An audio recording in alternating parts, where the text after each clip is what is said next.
new breed of young entrepreneurs have made the decision to take their destinies in their hands. They are determined to not only improve their lives, but to also positively impact the lives of others. With a burning determination to succeed, they are establishing businesses in diverse sectors of the Nigerian economy, including the media, information technology, entertainment, and manufacturing. This series examines their journey to imminent success. Welcome to the Future Force.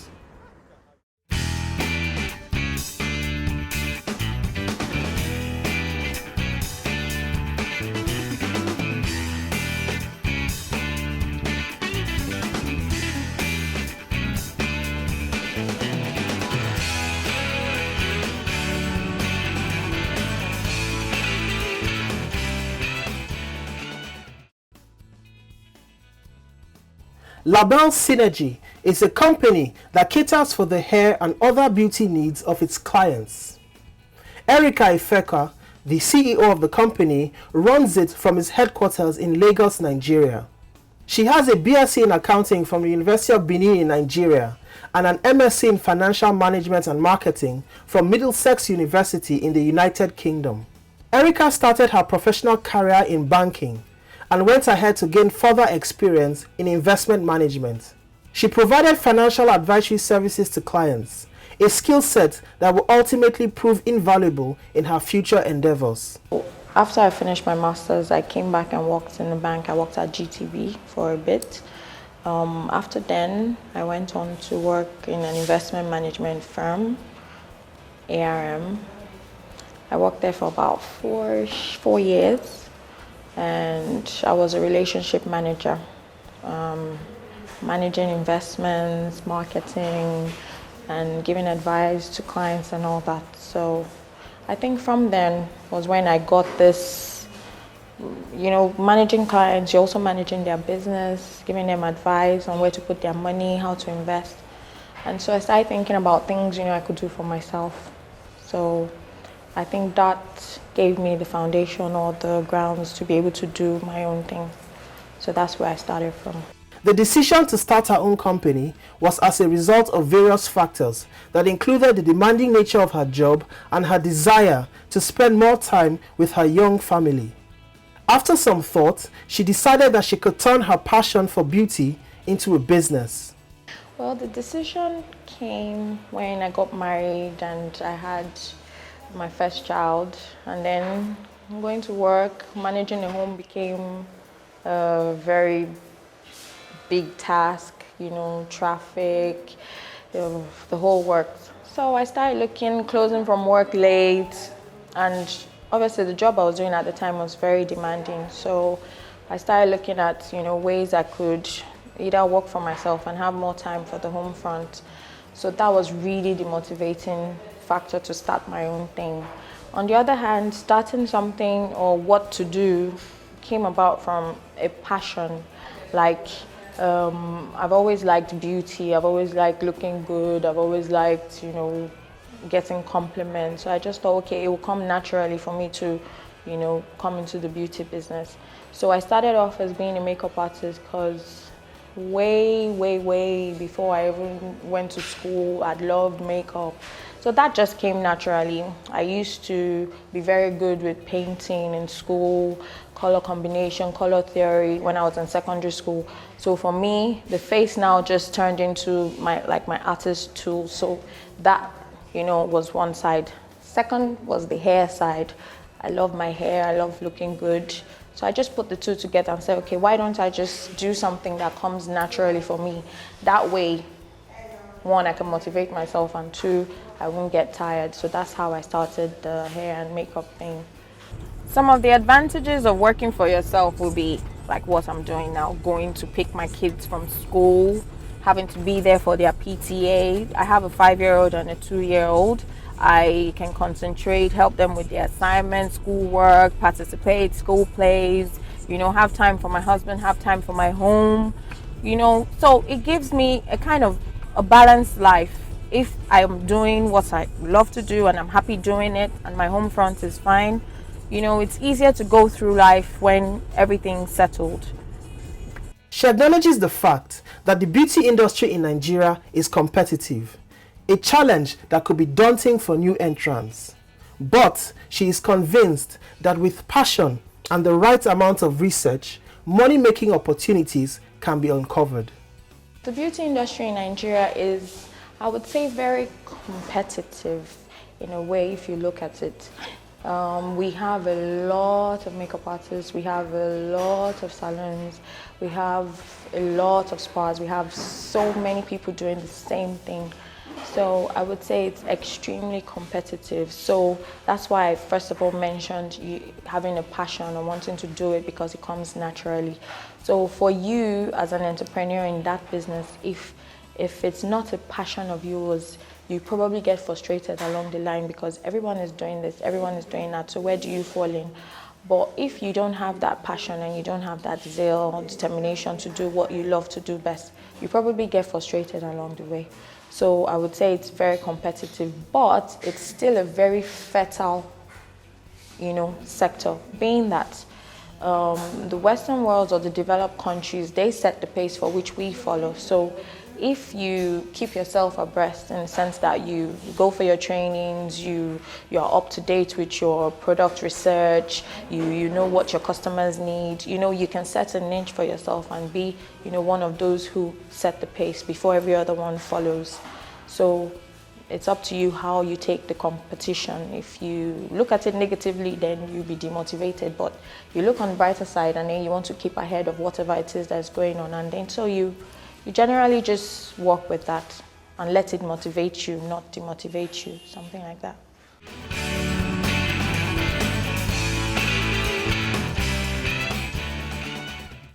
Some of the initial challenges she faced included access to finance, quality products, and pricing.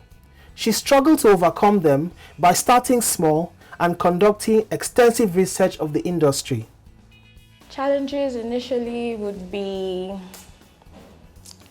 will I say finance?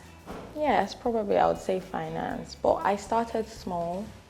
I started with the makeup first of all. I was doing it from my car. I would, get jobs and just work from home.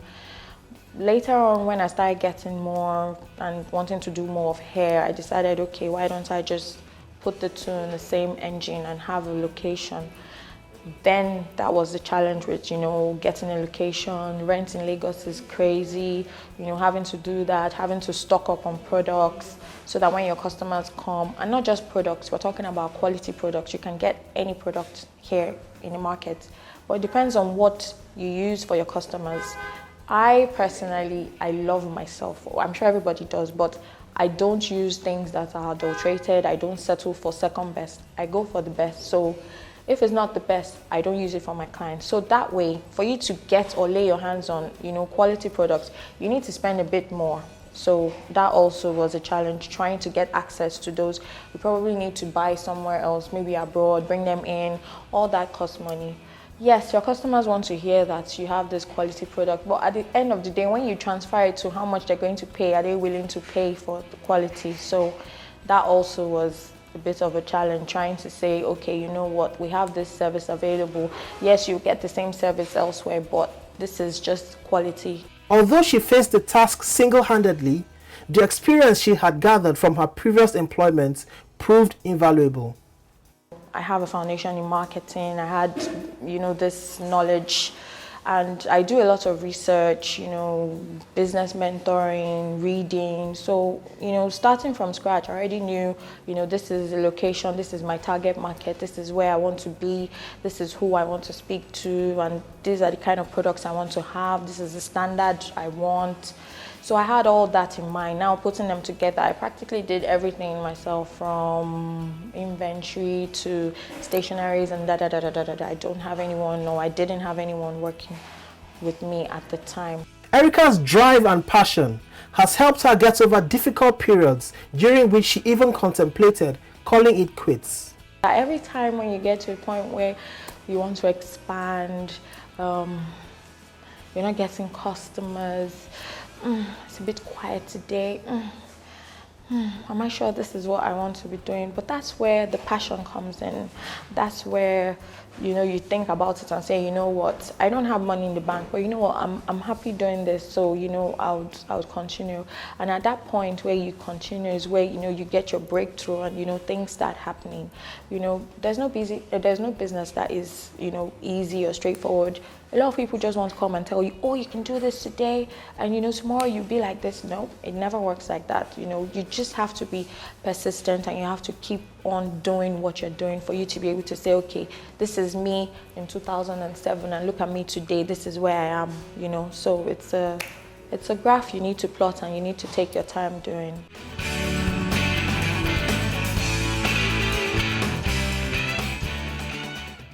She derives immense happiness from the satisfaction of her customers. She considers the referral as a statement of endorsement on her and her business and reassurance that she has made the right decision. It's just getting recognition, after a while, going out or going to places and people recognizing you and say, oh, I made my hair there and I really like it. And then customers referring customers. For what we do is based on referral, and that's why we're still here today. I'm sure there were a couple of times where I've thought that, I'm tired, I need to do something else, and I want to close. But every day when I come in and I see my customers, oh, you guys didn't open on time on public holiday, I didn't have anywhere to make my hair, I feel bad, and I'm like, okay, I feel obligated to, be there for them to say, okay, yes, we're open, or they call you, please could you send someone to me? I just feel that, I don't know how to explain it. In the tough world of hair and beauty, staying ahead of the competition requires providing a quality of service that cannot be easily matched. In addition to hair and beauty treatments in the salon, Ifeka leverages on her extensive knowledge of the beauty industry to offer additional training and consulting services. So for me, my strategy would be, or is, I just focus on quality.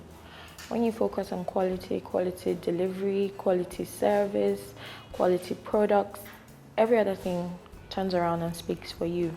Now, it also speaks for you in terms of a competitive advantage. You're known as the, it place to go to when it's time to, deliver quality. Your work stands out because obviously you've done a lot of research, you have new techniques, you are up to speed with what's going on in the sector, be it for makeup or be it for hair, beauty.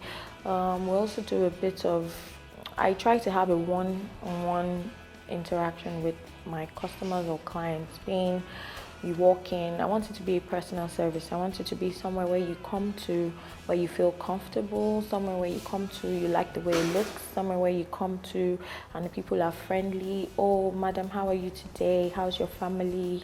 Oh, your face looks okay or not, or what do you use for your skin? You could do this. She also tries to keep abreast of current trends in the global industry. Quality service comes from learning, comes from keeping yourself up to date with what's going on in the industry, studying, you're researching on products, you're speaking to other people who are in the same business, probably not here, but maybe away, learning how to make the difference in whatever it is that you do, going for training, sending your workers for training, and at the end of the day, it all comes down to the same, pot and say, okay, this person behaves well, or this person is doing well, or this person makes hair better than whosoever. But if you just concentrate on yourself, improving yourself, making the best out of whatever it is that you've done for yourself, then you always find yourself, ahead of competition. In a way, it's good to know what your competitors are doing as well. What is it that you are not doing right? What is it that they are doing and getting customers that you're not getting? So all that, makes it's like a competitive advantage that you have over the rest of them. She knows that customers each have a specific need, a need which she tries to satisfy. I want it to be a place where people come to and they're comfortable, feel comfortable talking. Oh, madam, my husband doesn't like this about me, or I need to change the way I look. I keep doing the same hairstyle, and I say, okay, what have you done in the past? what would you like to look like, or this is what will suit you. You know, when you step out, this is how people should look at you. This is, you know, I always say dress the way you want to be addressed. Doesn't necessarily have to be the physical way you dress, but you know, your total appearance. People take you more seriously when you're put together, the way I call it. So that for me is the main reason why I'm here, and that's a strategy, and it works for me.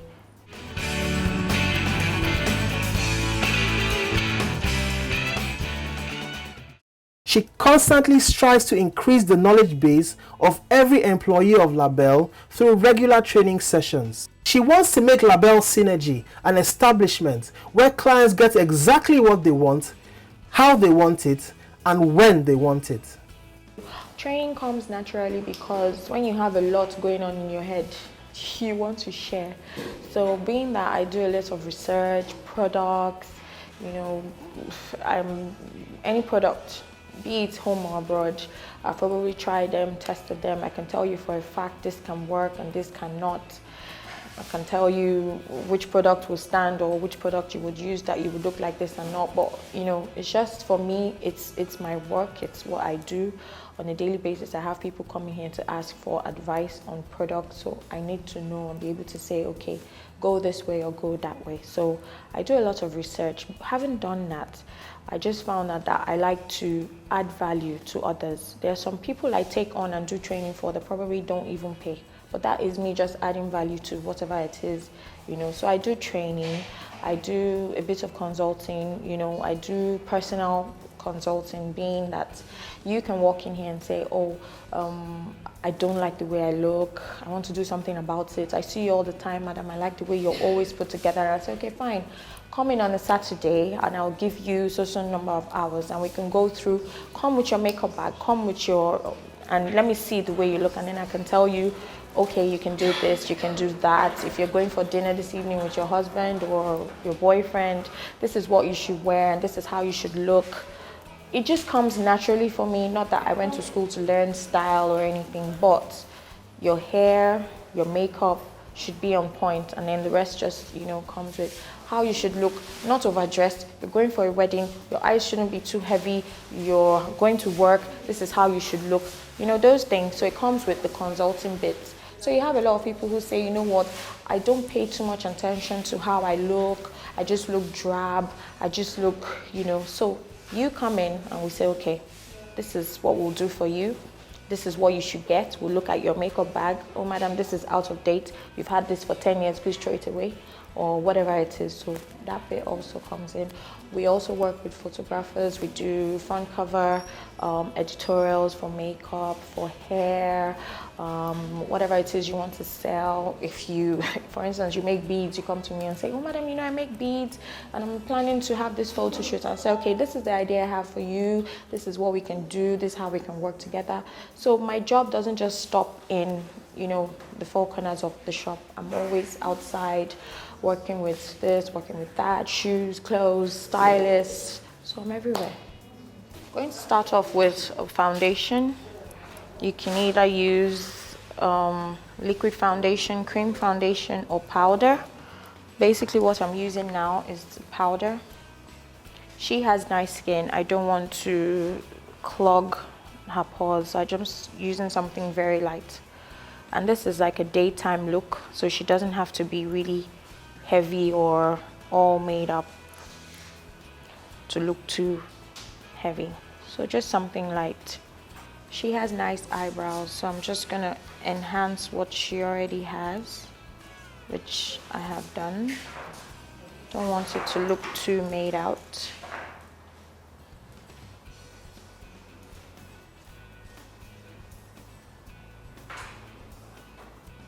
Just giving a bit of definition to the eyes. Some people rather use pencils to line their eyes, but I find out that liquid eyeliner, it stands out and it lasts throughout the day and doesn't smudge. A girl cannot do without a very good mascara. If you have a good mascara and you have no lashes, trust me, you would look like you've got lashes on. So take your time, pick out every single hair you can find. When you get used to this, you're not going to be spending as much time doing it. So you can do this, all these steps you can run through quickly in 5 minutes. Just going to line her inner eye. Look up for me. Again, just giving the eyes a bit more definition. Look up, thank you. So basically this is like the waterline. This is, a lot of people cannot stand this. I'm basically just blending the line in. I don't want to see the harsh lines when I'm done with the lips. Any lipstick will serve as your base, just to give the lip a bit of color. Then I'm going to add a bit of highlight.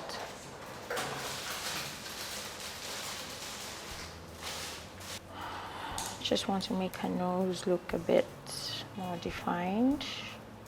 This is just the powder I'm using. So it gives the illusion that you've got like really pointed nose. Suck in your cheeks for me. Giving her face a bit of definition. This is what we call contouring. Smile for me, please. And your blush sits right on top of your contour.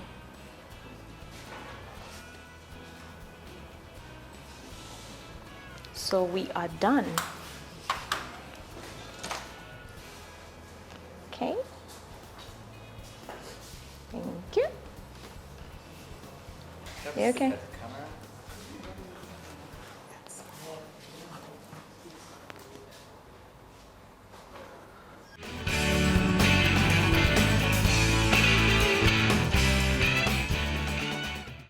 Ifeka has a 4-step plan of advice for investors intending to enter the industry. For anyone trying to get into the industry, the only thing I would say is please just make sure you love it.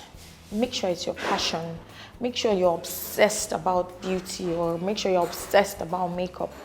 And make sure it's something that you know that even if you were not making money from it, you would be happy doing it. Because if you don't start like that, it's very easy to say, you know what, makeup, there's a lot of money doing makeup for weddings or whatever it is. I want to start doing that because people are making money for it. And then you go into it and then, you know, you don't start getting clients and, you know, your job is not standing out. People are not calling you. You'd be like, oh, I thought they said no. But if it's a passion, you would wait, you would be patient, you would take your time and until you get there. 2, make sure that you've done a proper research. You know your products, you know your onions, you know your application, you understand your hair, you understand your makeup, you understand how a client should look, you understand face structures, you understand color theory. I mean, these are just the little technical bits that you should know about. But what I'm saying is, it's not just looking at a face and saying, you know, I want to slap on pink or red eyeshadow. And no, it doesn't work that way. You can see me, I don't have eyeshadow on today. I probably just done my mascara and my lip gloss on my eyebrows. And that's it for me today. So you should be able to look at a client and say, this is what you need and this is what you don't need. You understand? So that's going into the business. You should also be able to know about your hair, know about how natural hair should be, how you can encourage a customer to grow their natural hair extensions, what's in the market, what's not in, what are the brands, who's selling what, which company is making what, which company produces this. All these little bits adds up to the knowledge that you have about the business, and then you can now know where to start from. Then you also know, okay, which people do I want to target? Do I want to target students? So am I looking at, you know, reducing the cost of my service? Do I want to target the HNIs, being the high net worth individuals who will be willing to pay for a type of service? Do I want to render home service? So you would, you know, look at that and say, okay, this is my target market and this is how I want to deliver, you know, my service. So I think those are like the 3 or 4 main bits that you would then finally you need to look at your finances, which will also determine, because if you want to work with HNIs, you would need a particular standard to be able to work with those. Would your budget accommodate that kind. If not, you step down and say, okay, fine. Should I work with students? The money I have to set up this business, should I start as it being a mobile business? And then when you get familiar with people and with clients, then you can get a location, things like that. So you would need to go through these, map out your own personal strategy, and then now decide, okay, how do I go about it? She intends to expand Labelle Synergies into locations across the city and diversify into additional business lines. For me, Labelle would be in the next 5 years. Okay, I'm constantly expanding, I'm constantly reading, constantly learning new things. I believe in expansion. We started 3 years ago. We're opening another flagship store in Lagos in another very popular location. Also, we're expanding into different things, being that this is a house, it houses everything: makeup, hair extensions, consulting, weddings, and everything. So we're looking at maybe branching out and focusing, having different bits to focus on different, things. But at the end of the day, it's all about expansion. 5 years, following the trend, knowing what's going on. We just go with the flow, follow the passion, and who knows where it will lead us. Can be making products tomorrow. Anything is possible. Erica's vision is to make Labelle Synergy a household name in the beauty industry and is determined to succeed, no matter what it takes. My name is Ifeka. I'm the MD CEO of Labelle Synergy, and I'm a future force.